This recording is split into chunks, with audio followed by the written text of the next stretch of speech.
Al-Mahdi itu tanda kelahirannya ditandai dengan terjadinya 2 kali gerhana dalam 1 bulan Ramadan. Sepakat semua ahlus sunnah wal jamaah tanpa ada satupun perbedaan bahwa semua ahlus sunnah wal jamaah yakin dan percaya akan kedatangan Imam Mahdi. Tidak ada satupun dari kalangan ahlus sunnah yang menolak tentang kepastian kedatangan Imam Mahdi. Jadi kalau ada kelompok yang tidak yakin dan tidak percaya dengan datangnya Imam Mahdi, dia bukan ahlus sunnah wal jamaah.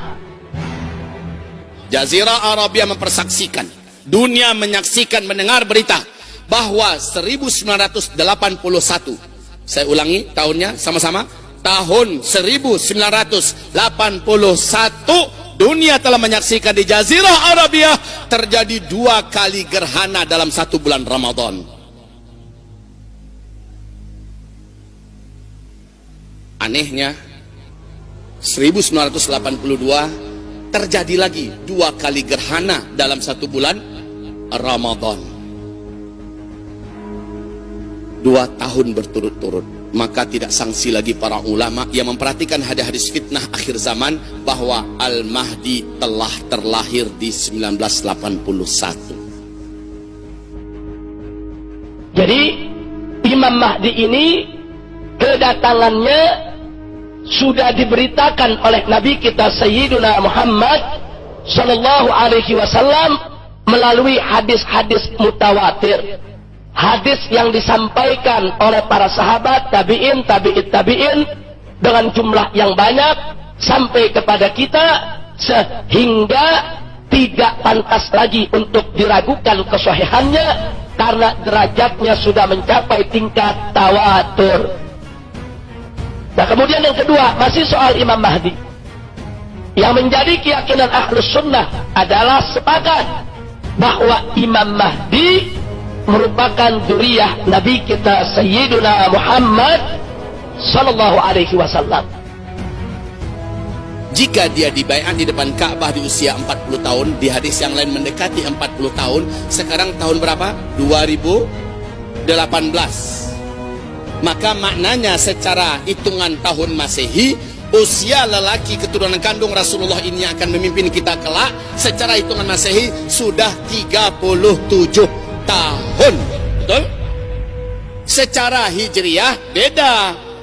Hitungan tahun Masehi dengan tahun Hijriyah, harinya berlebih hari tahun Masehi, 10 hari tiap tahun.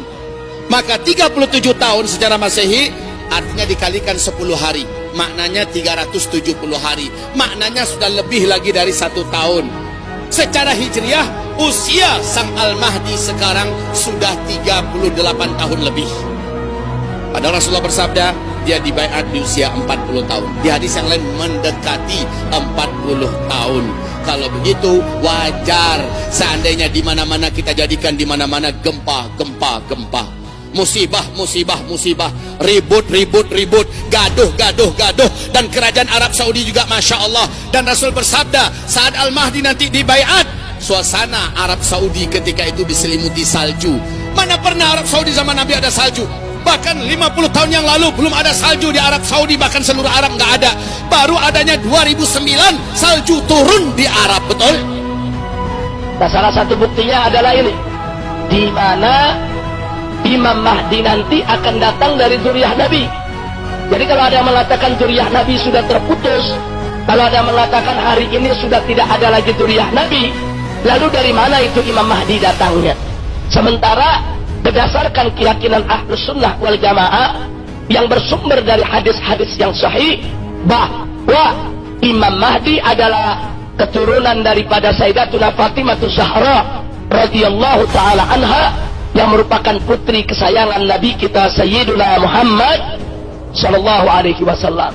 Nah, dari sini kita tahu kalau ada kelompok-kelompok yang mengakui seseorang sebagai Imam Mahdi padahal yang bersangkutan bukan dzurriyyah Nabi, Kalau ada kelompok-kelompok yang mengklaim pimpinannya sebagai Imam Mahdi, sebagaimana sering terjadi di zaman kita sekarang ini, ketahuilah bahwa mereka bukan Ahlus Sunnah wal Jamaah. Jadi Imam Mahdi tidak akan datang dari keturunan yang lain kecuali dari keturunan Nabi kita Sayyiduna Muhammad sallallahu alaihi wasallam. 2009 salju turun semata kaki. Padahal Nabi pernah bawa jalan-jalan Muaz bin Jabal. Muaz, antara ubun-ubunmu dengan kiamat sudah sangat dekat sekali bila lembah ini sudah dibungkus salju, kata Nabi. 2009 salju pertama kali jatuh ke Tabuk. Semata kaki. 2010 sudah mendekati sebetis. 2011 sudah melewati betis. Sehingga Imam Masjidil Haram berkhutbah dalam hari Jumatnya, Syekh Su'ud Syuraim mengatakan, "Hai umat Nabi Muhammad, apakah kalian melihat ada tanda yang lebih terang benderang dari apa yang kalian saksikan sekarang? Tabuk sudah berbungkus salju." Pada Rasulullah bersabda, "Antaramu dengan kiamat sudah sangat dekat apabila daerah ini sudah bersalju." Dan Rasulullah bersabda, "Al-Mahdi nanti muncul dalam keadaan Arab berbungkus salju. Jika dia sudah kamu dengar keluar, kamu wajib mendatanginya, berbaiat kepadanya, bersumpah setia ikut berjuang bersamanya, walaupun kamu harus merangkak di atas salju." Nah, kemudian selanjutnya ciri Ahlus Sunnah seputar Imam Mahdi yang keempat, yang merupakan ciri Ahlus Sunnah wal Jamaah yang ke-56, bahwa Imam Mahdi pasti akan memimpin dunia. Karena begitulah hadis yang datang dari Nabi.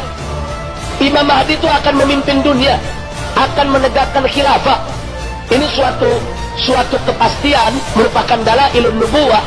Ini merupakan bagian daripada bukti kenabian Nabi kita Sayyiduna Muhammad sallallahu alaihi wasallam yang akan terbukti di kemudian hari. Manakala Imam Mahdi itu datang, dia akan melakukan tugasnya sebagaimana sudah ditetapkan oleh Allah Subhanahu wa taala, dan dia pasti akan memimpin dunia. Karena dalam satu hadis tegas Nabi mengatakan, akan datang dari keturunanku yang akan memimpin dunia dan memenuhi dunia dengan keadilan. Dia akan memimpin dunia Islam. Jadi semua umat Islam akan disatukan. Pada saat Imam Mahdi ini muncul, saudara, umat Islam dari berbagai macam kalangan semua akan bersatu, berjuang di bawah panjinya, insya Allah. Al-Mahdi sebelum Dajjal keluar, Al-Mahdi diizinkan oleh Allah menaklukkan seluruh permukaan bumi ini.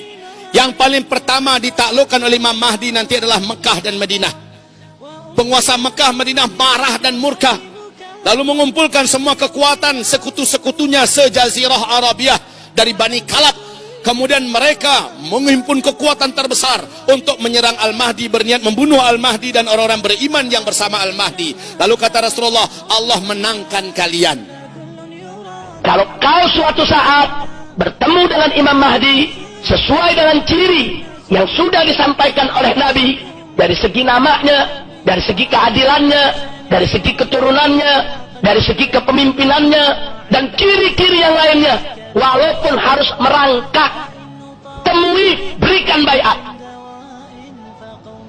Kalau ingin selamat dunia akhirat, berikan baiat kepada Imam Mahdi, karena dialah imam terakhir yang diutus oleh Allah Subhanahu wa taala untuk memimpin umat manusia. Jadi mereka yang tidak mau memberikan baiatnya, yang tidak mau memberikan sumpah setianya, yang tidak mau ikut kepada Imam Mahdi, berarti mereka tidak ikut kepada ajaran Nabi kita Sayyiduna Muhammad sallallahu alaihi wasallam.